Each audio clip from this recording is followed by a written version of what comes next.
Carthage, a land of opportunity founded more than 2,000 years ago. Driven by wealth, power, and ambition, these pioneers built an empire that dominated the Mediterranean world for over 600 years. By developing some of the ancient world's most groundbreaking technology, both at home and in the far reaches of the known world. The centerpiece, a massive harbor that held hundreds of warships, the vanguard of antiquity's most formidable navy. These ships are coming up fast. People see them coming. Carthage is here. But storm clouds were gathering on the horizon. Carthage finally had an enemy that could match it blow for blow. A superpower like the world had never seen, Rome. The Romans saw Carthage as a spear pointed at the very heart of Rome. In this to-the-death struggle, only one could emerge victorious. The other would be reduced to rubble.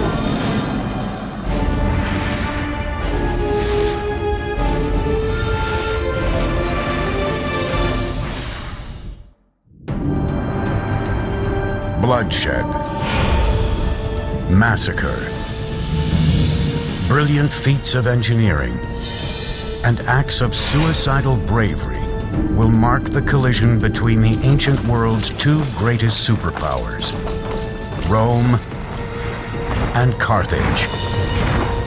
It will be a fight to the death, and the outcome will change the course of Western history. Welcome to Tunisia. Hello, I'm Peter Weller. When I was a kid, I heard the name Carthage, and I knew it was an ancient city. I didn't know exactly where it was. I'd heard of Hannibal and the elephants crossing the Alps and these famous wars with Rome. And I learned these wars were called Punic Wars, after the Latin word punici, which is what Rome called Carthage. But I had no idea where Carthage was. Well, it was here, in the northern tip of Tunisia, and behind me is the modern capital of Tunis, a city of about 2 million people sitting on the Mediterranean Sea. By the 4th century BC, Carthage was an absolute empire, dominating the Mediterranean with a formidable navy. But the original legend of Carthage starts in the eastern Mediterranean city of Tyre. The Phoenician city of Tyre and a beautiful woman named Dido, and the jealousy and greed and lust for power that would absolutely rip a royal family apart. Dido was the beautiful daughter of King Matan. Her husband was an ambitious Phoenician who had met an untimely end.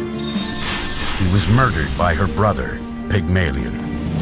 Terrified for her life, Dido fled across the Mediterranean from her homeland of Tyre to a no-man's land at the northern tip of Africa. There she bargained with the native people to buy as much land as could be covered with the hide of an ox. Clever and cunning, Dido cut the hide into the thinnest of strips, then arranged them to enclose a large section of fertile land. There, under her governing hand, the fantastic Carthage, or new city, would be engineered. When they came to Carthage, sized up the bay, looked at the mountains, looked at the flow of the rivers, looked at a place, the Bursa, which would be a great defensible fortress site, they said, this is it. This is where we will build our city. Dido's settlement, Carthage, quickly prospered. According to legend, tales of its wealth and Dido's beauty spread all the way to Erebus, king of the Moors. Part of Dido's story is this tale of the king of the Libyan natives, Erebus, who wishes to marry her, but she refuses to do so. According to the storytellers, it's out of love for her assassinated husband, and she climbs onto a self-built funeral pyre and burns herself up. It was here, from her ashes, that one of the greatest empires in the known world would rise. Surrounded by bigger powers and with little land, the Phoenicians of Carthage turned to the sea. They were pioneers, pragmatic, open to new ideas, and endlessly innovative.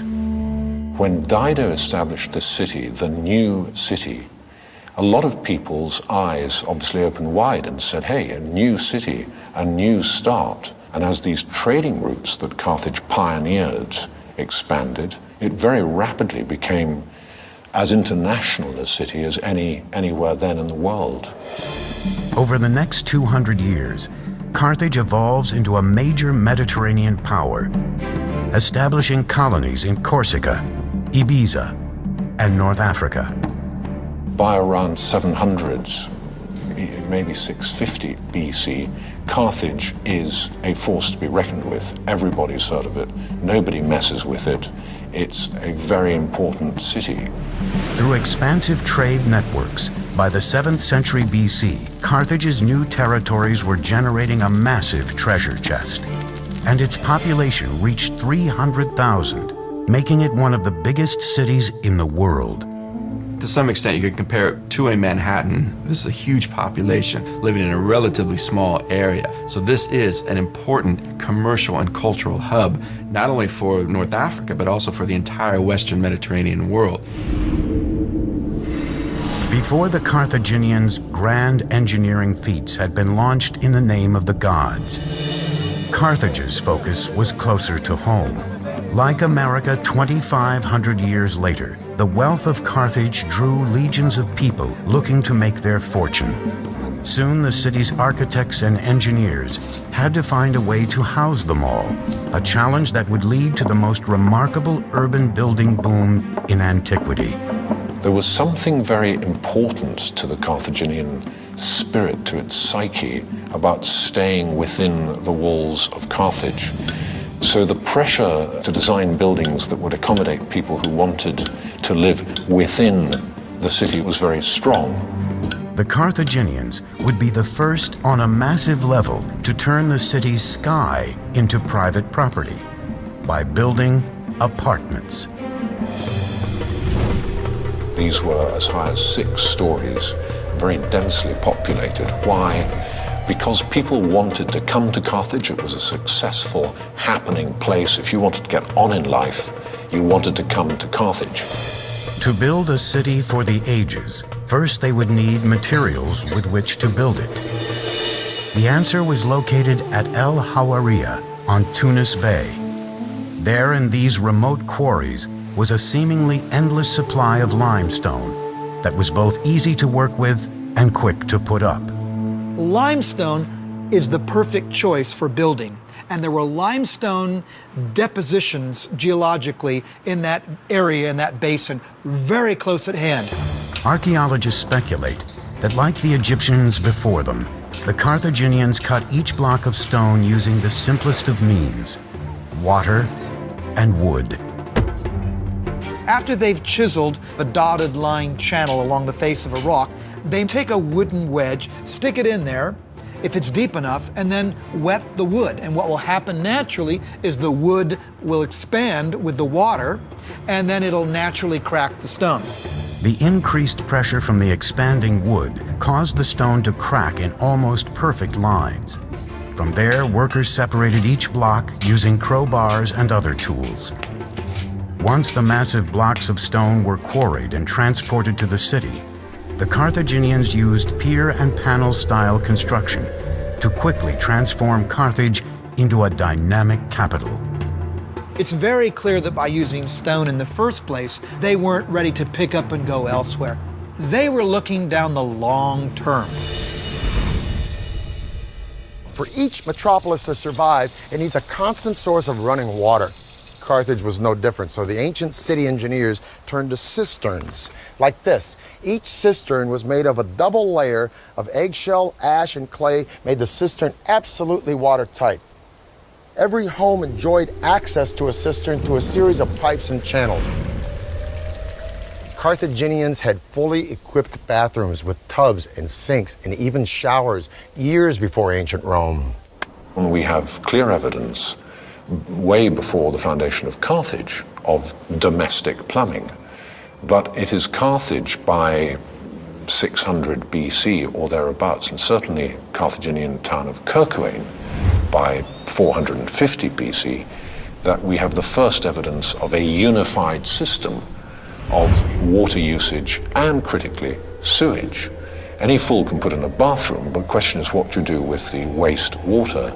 And at Kerkouane you see very clearly a unified single system that has piped water to the rooms that need it, the kitchen and the bathroom, but then piping the wastewater out to a common sewage system. This was evolutionary, yes, but it is also typically Carthaginian because it's also revolutionary. By the 6th century BC, Carthage was growing into a true city-state, brimming with magnificent temples, glittering palaces, and high-rise houses. But as Carthage's flame burned brighter, the flame of their Phoenician cousins was burning out. The great Phoenician city of Tyre fell to the Babylonians in 574 BC. Carthage was now on its own. Before long, the Carthaginians would sail beyond the dusty shores of North Africa, continuing to expand their empire by conquering the seas. 520 BC, 3,000 oars propel 60 ships through the Pillars of Hercules, known today as the Straits of Gibraltar. Hanno the Navigator, the great admiral of Carthage, is sailing to the edges of the known world.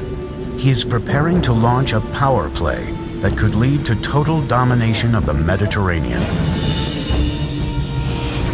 So every great explorer, Christopher Columbus, Vasco da Gama, who's sailed off into the unknown, seems to me a very strong parallel for the original and best of them, Hanno the Navigator. Hanno set sail to extend the boundaries of the Carthaginian network of colonies and exchange, not mere trading activities, but planting whole cities of new settlers to maintain control of land and access to its resources. Carthage's technical prowess on the seas has brought it power and wealth. By the 6th century BC, the islands of Corsica, Sardinia, and the Balearic Islands are now under its control. The hub of its power flows from a marvel of engineering, the harbor of Carthage. This is the absolute pinnacle of Carthaginian engineering. Although records are shaky, archaeologists believe it may have been constructed as early as the days of Hanno. But at the height of her power, in the 2nd century BC, the harbor of Carthage was transformed, technologically superior to any maritime facility in the world, and the very lifeblood of Carthage. It was part of Carthage, it was the heart of Carthage, it was the lungs of Carthage, it was everything to Carthage, both naval and commercial. The harbor had a common entrance from the sea that was 70 feet wide, which could be closed with iron chains. Inside its gates were 2 separate marinas, the first for the traders and merchant vessels. The mercantile harbor, the commercial harbor, was organized with conventional wharves to make as easy as possible the loading and unloading of goods. So in Carthage, readily one can imagine in, say, 400 BC, you would see all the goods there were in the then known world being bought, being brought, being sold in Carthage. The second, a circular harbor, was designed for military use. A series of 30 docks were arranged symmetrically. Another 140 additional berths radiated out on the perimeter of the circular port, allowing the entire harbor to hold 220 boats. Today, a lone dry dock has been excavated, a reminder of the strength the harbor once commanded. This is all that's left of the Kothon, or military harbor of ancient Carthage. A kothon was an interior port carved out of the land as opposed to an exterior port attached to the seaside. Now, with all these beautiful villas around here, it's kind of hard to imagine that this harbor was the launch point for the wealth and power of ancient Carthage. Now, the nerve center for this maritime hub was that circular island out there where there were 40 or 50 slots for boat dry dock.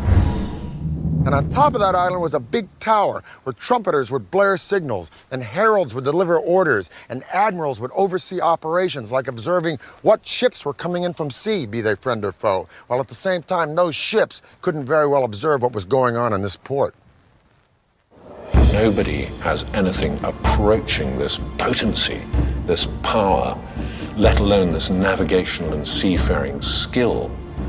So when the barriers are taken off the channel and shoof, within, they're scrambled, as they did in World War II with aeroplanes. These ships are coming out fast down this channel and shoof, out into the Mediterranean. People see them coming. Carthage is here. For 2 centuries, Carthage dominated the Mediterranean. But a rival across the sea to the north was steadily evolving into a military machine of unparalleled potency. Rome.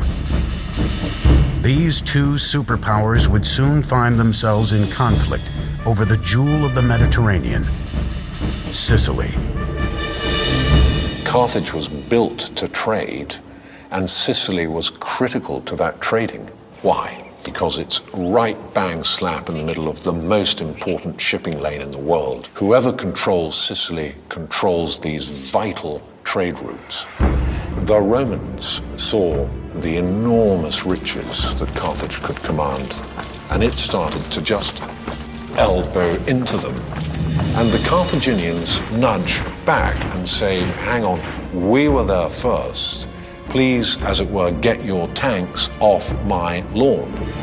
Both Rome and Carthage now had settlements on Sicily. This tension would trigger a series of wars that would rock the ancient world. The Romans saw Carthage as a spear pointed at the very heart of Rome and at their own burgeoning trade empire. So, of course, they felt they had to eliminate it.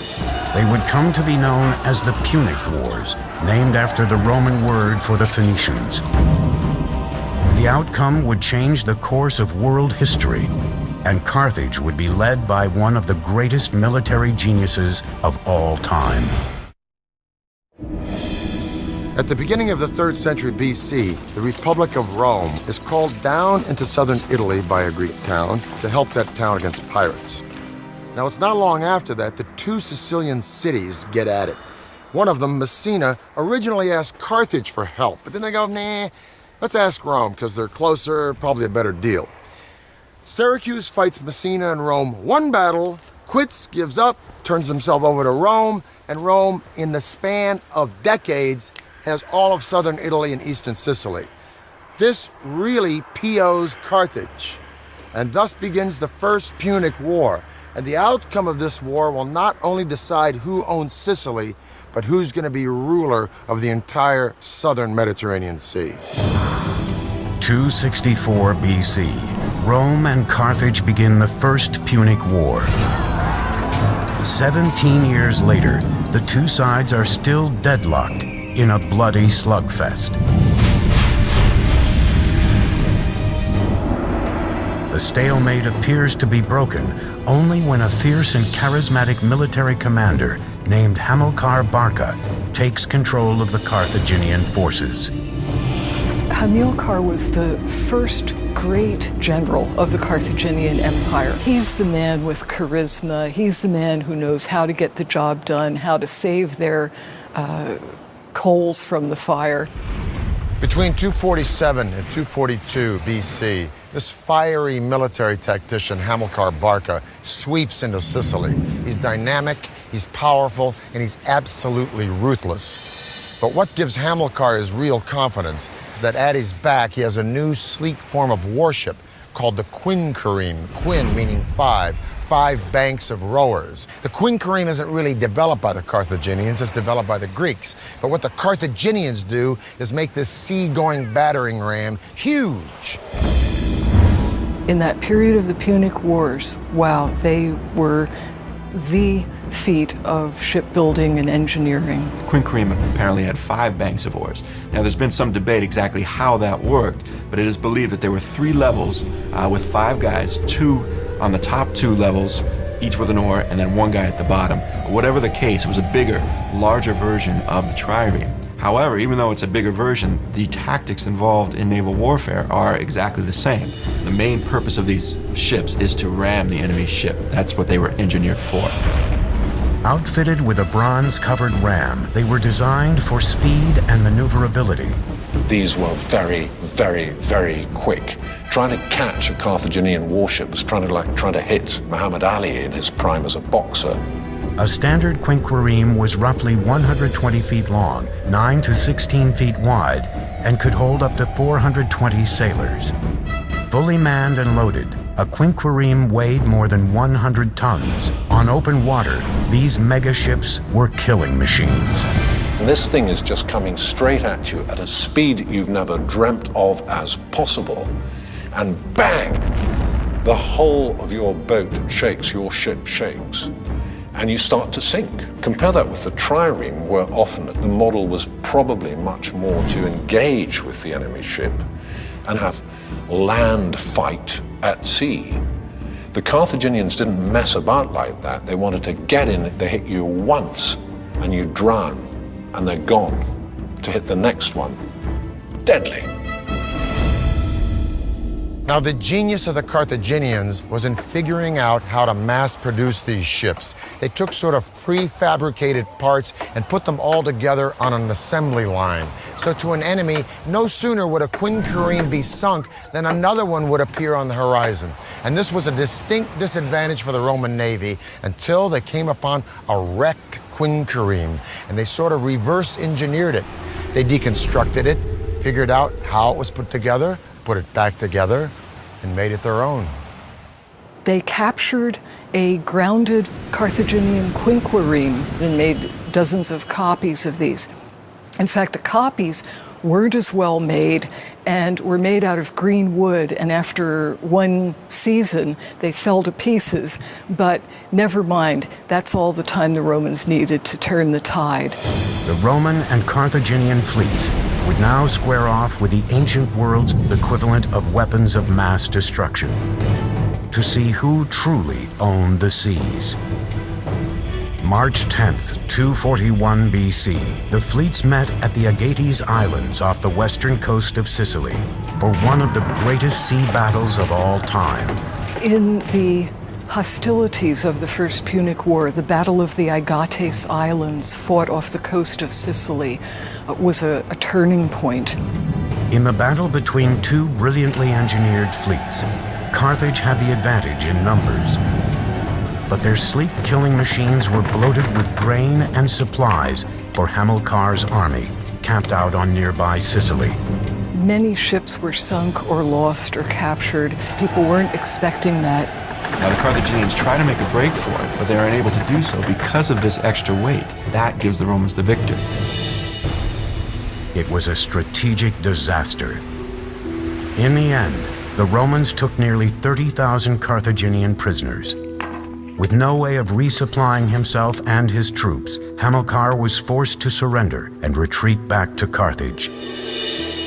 It was clear the pendulum of power in the Mediterranean was now swinging ominously toward Rome. In victory, Rome gained not only Sicily, but also Carthage's holdings on Corsica, Sardinia, and the islands between Sicily and Africa.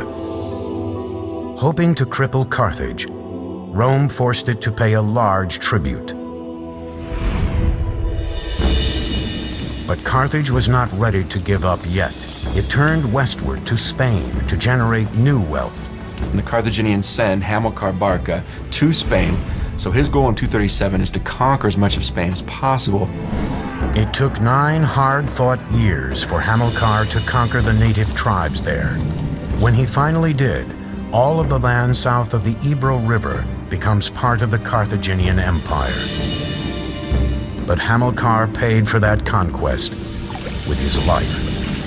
In 228 BC, he was killed in battle with a rebelling native tribe.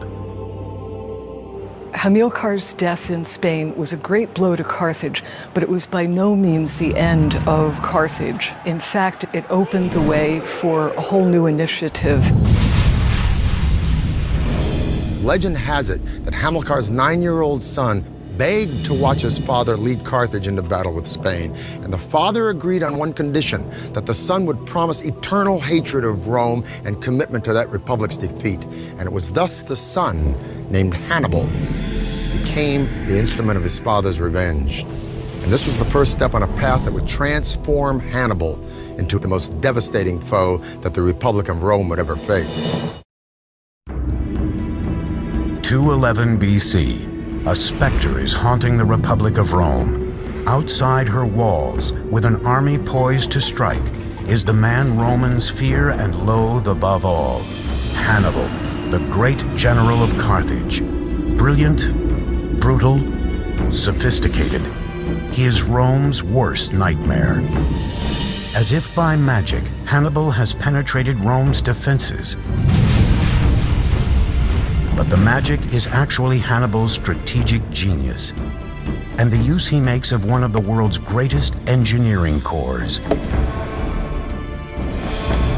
There's no doubt in my mind that Hannibal wasn't one of the greatest generals in history. I think demonstrably he is the greatest general in history. Hannibal's genius is born of a near religious zeal to destroy Rome, handed down to him by his father. In 221 BC, he was given the tools to do it. At the age of 26, he took command of the Carthaginian army. Hannibal was certainly Hamilcar's son.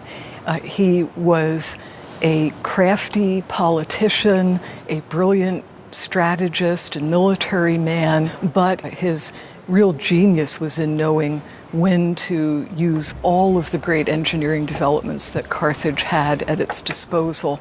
As a commander of ironclad courage, he would launch one of the most stunning campaigns of aggression the world had ever seen.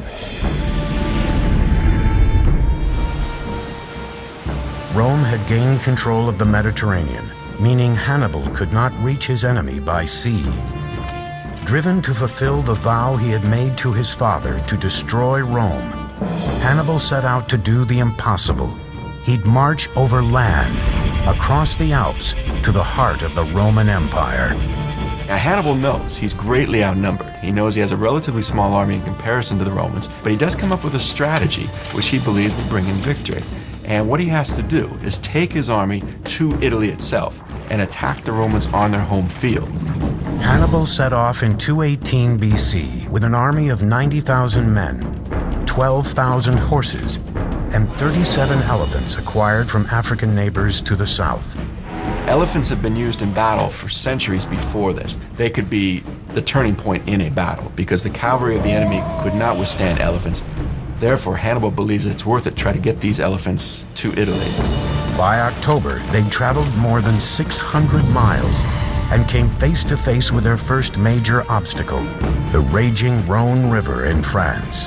Even at its narrowest, shallowest time of the year, the Rhone River is still going to be somewhere between 100 to 150 to 200 meters wide. It's going to be daunting to all of Hannibal's field engineers. On the other side, a large number of Gauls were waiting to do battle. But the wall of water was a potentially deadly obstacle that had to be vanquished first. Hannibal's builders would have to conquer Mother Nature. Not only are the engineering feats daunting, but you also have crowds of insubordinate and hostile tribes waiting on the other side of the river. The solution would be one of Carthage's most spectacular feats of engineering. A series of giant rafts large enough to shuttle animals and supplies across the river in record time. These rafts were about 200 feet long and 50 feet wide. Now that means that you can't just use one single tree trunk. You have to also put multiple trees together and then lash those together too. This requires more than a Boy Scout knowledge of knots. With speed and efficiency, Hannibal's soldiers harvested massive conifers from the surrounding forests and connected the trees together with rope. One thing his engineers had to account for was the psyche of the elephants. So once the logs were bound together, the barges were piled high with a layer of sticks and a layer of earth, so that the elephants would think they were on solid ground. When all was ready, Hannibal gave the signal to release the barges. The Gauls, startled by his boldness, were mystified when they saw the Carthaginian general leading his troops, cavalry, and elephants en masse across the turbulent Rhone. When he arrived at the river's opposite bank, the Gauls broke in panic and fled without striking a blow. The entire operation took a little more than 9 days. I think the crossing of the Rhone in such a short space of time using rudimentary equipment is one of the great achievements of military history. And people slightly forget the small engineering miracles that made all this possible. Hannibal and his army continued on and made their way to the foot of the Alps. With winter looming, the troops were starving and exhausted. As they ascended, they confronted another seemingly impossible obstacle: giant boulders. Hannibal's engineers devise a plan that would allow the troops not just to go over, but through. The stratagem of crossing the Alps certainly shocked the people of Italy. No one expected an army with elephants to make it across. And although the Alps may have seemed in places impassable, this idea of breaking up the mountains themselves to create a pathway to get your pachyderms across was a brilliant idea. Now, how did Hannibal get his men, not to mention all those elephants, up, over, around, or through these giant boulders? Well, according to the Roman historian Livy, he came up with an ingenious plan along with his engineers that would literally move mountains. They cut big crevices through these boulders, and then they got wood from the surrounding forest. They'd wrap these boulders in the wood, and when the wind was right, they'd torch the wood. The rocks would heat up, and just when they were hot enough, they'd pour boiling vinegar into the crevices, which would shatter or melt the rocks such that his men could break them apart with iron implements. Now, what was Hannibal doing up in the Alps with all this vinegar? Well, if this is true, and we like to think it was, otherwise how did he get across the Alps? It speaks volumes to the genius of this brilliant general. I'll tell you one thing, after navigating the snow of the Alps, the sight of the plains of northern Italy must have been very, very welcome. On August 2nd, 216 BC, near Cannae in southern Italy, Hannibal faced off against Roman forces under the command of Terentius Varro in a decisive conflict that would seal the fate of these two empires. As dawn breaks, Hannibal draws up a force of 50,000 men, newly strengthened with the help of hired mercenaries, against Varro's nearly 90,000 Romans. Varro decided to try and crush his opponent, sending a massive force to attack Hannibal's center. This would prove to be a fatal mistake. Anticipating Varro's strategy, Hannibal orders his cavalry to circumvent the Roman ranks from the rear. Hannibal had certainly done his homework in studying the psychology of his opponents, and he was able to trick them into his center, and then his forces could engulf them. Completely surrounded, the Romans were slaughtered where they stood. Only 3,500 Romans managed to escape. 10,000 were taken prisoner, and 70,000 were left dead on the battlefield. At the Battle of Cannae, the single greatest defeat ever inflicted on a Roman army throughout its entire history. And of course, we have to go to World War I to find a scale of slaughter as big.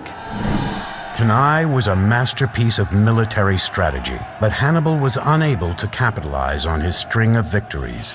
He fought on for another 13 years, mounting siege after siege on Rome and its surrounding cities. But ultimate victory remained elusive. He could defeat them in the field, but he lacked the proper weapons to take on the Roman capital. In 204 BC, Rome went on the offensive and launched an attack on Carthage. Hannibal finally returned home to muster its defense. In 204 BC, Scipio Africanus, who had already beaten the Carthaginians in Spain, convinced Rome to let him go around Hannibal altogether and attack Carthage directly. Hannibal was recalled to his city to defend it. Now, these two heavyweights met and spoke. We have no idea what they said to one another. It's lost to history. In 202 BC, they met again at the Battle of Zama. And Hannibal was defeated, and he was forced to surrender to an enemy that he'd spent his entire life trying to destroy. He would not fulfill his father's wishes. He was exiled from Carthage, and years later, near present-day Turkey, he committed suicide. Carthage's defeat at the end of the Second Punic War forces the empire to submit yet again to Roman terms. They are forced to surrender in 202 BC. The Romans again impose very harsh peace terms on the Carthaginians, meaning, first of all, they must again pay an indemnity, a tax to the Romans. Also, the Carthaginians lose their overseas territories, meaning their territory is now confined to areas just around Carthage itself. One last very important part of this treaty was that Carthage could not fight a war, any war, even a defensive war, without Rome's okay. With Carthage stripped of its military might, the field was now open for the Roman army to begin its unstoppable conquest of the ancient world. And their first major target would be the wounded city of Carthage. All that stood in the way was the ancient world's strongest fortifications. 150 BC. Marcus Porcius Cato, a Roman orator and the great-grandfather of Julius Caesar's famous enemy, walks the halls of the Roman Senate, but he is oblivious to his surroundings. For him, there is only one thing on his mind: Carthage. Cato was only too well aware of the strategic position of Carthage. He could see that as long as Carthage was an independent stronghold, it was too close to Sicily and Italy to be allowed to harass shipping or maintain a military presence. He wanted it completely wiped out. Now in Carthage, Carthage's one-time ally and neighbor, Numidia, starts to encroach on southern Carthaginian territory. Carthage feels obliged, and rightfully so, to defend itself, but there's a caveat. Since the Second Punic War, Carthage has promised Rome never to take up arms against anyone whatsoever without the consent of Rome. Rome sends a commission down to arbitrate this beef between Numidia and Carthage, and one of the deputies on that commission is Cato. And when Cato sees the prosperity with which Carthage has bounded back since the Second Punic War, he goes right back to Rome. He rails against the Senate that this prosperity means one thing and one thing only: Carthage is going to be at our doorstep with arms in no time. No matter what speech he makes, roads, politics, taxes, he always ends with ceterum censeo Carthaginem esse delenda, which means, furthermore, I say Carthage should be destroyed. Now, Carthage, feeling it's going to be annihilated, no help from Rome, takes up arms. Rome sends an army down to Carthage. Rome tells Carthage, you have to abandon and evacuate your city. Carthage refuses. Thus starts the Third Punic War. But now Rome has got a problem, because the strongest fortifications in all of antiquity at that time are the walls of Carthage. Today, time has reduced the fortress to its foundations, but in 149 BC, these protective walls were the city's last hope. It was a three-part wall system with massive stone circuit wall. It covered a huge extent and was thought to be unbeatable. A wonder of the world, those Carthaginian walls, and the Carthaginians trusted them. The wall had a circumference of 23 miles and a series of 3 protective layers. First, a ditch backed by a low wall packed with excavated soil, which would have been manned by a front line of soldiers who could withdraw quickly in the face of a major assault. The second wall was constructed of stone and dominated the outer defenses. Behind this second wall stood an even more impenetrable third wall, 45 feet in height and at least 30 feet wide. 15 towers were spaced at 200-yard intervals where watchmen stood guard. Inside this wall lived part of the Carthaginian army, including 20,000 men, 300 elephants, prepared for any type of attack that took place. The wall system surrounding Carthage made it the best fortified city in all of the Mediterranean, if not the world. And against the Romans, it would face its ultimate test, led by the fabled Carthaginian general, Hasdrubal. The Carthaginian commander who would lead the Carthaginians during the Third Punic War was Hasdrubal. He is the one responsible for retaliating against the Numidians, and he is the guy who's going to be leading the main resistance. As the Roman legions descended on the city, the Carthaginians hurriedly scrambled to build a new defensive force. The women gave their hair up. They cut their hair so that they could make rope to fire the catapults. They emptied the prisons. The old men volunteered. People who hadn't been blacksmiths for 20 years said, "I'll try again," and they rearmed themselves in an explosion of intent and determination that we really have to go to the siege by the Germans of Stalingrad to see again. In 2 months of frenzied work, they produced 6,000 shields, 18,000 swords, 30,000 spears, 120 ships, and 60,000 catapult missiles. Despite the arsenal Carthage had assembled, Rome had sent an overwhelming force. The city was alone, facing its own destruction. There was no area left alone without Rome or Roman allies, with none of the colonies in a position to stand up to Rome. Carthage was left on her own.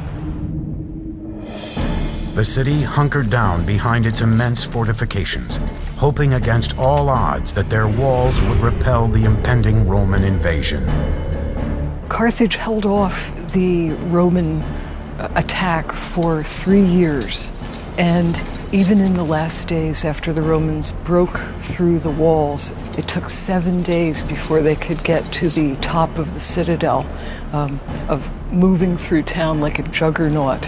The Roman siege squeezed the life out of the city from the outside, and eventually, although the immense land wall was never breached, the Romans managed to scale those at sea. Inside the city, the fighting continued street by street. Few Carthaginian snipers were left, but they were so fierce that the Roman commander Scipio Aemilianus ordered the city to be set on fire and leveled. Thousands of Carthaginians were burned alive in the blaze. It was a firestorm.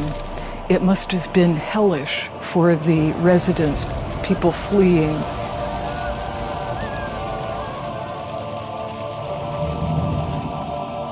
During its siege and capture, Carthage had been decimated. The city's population fell from 500,000 to 50,000.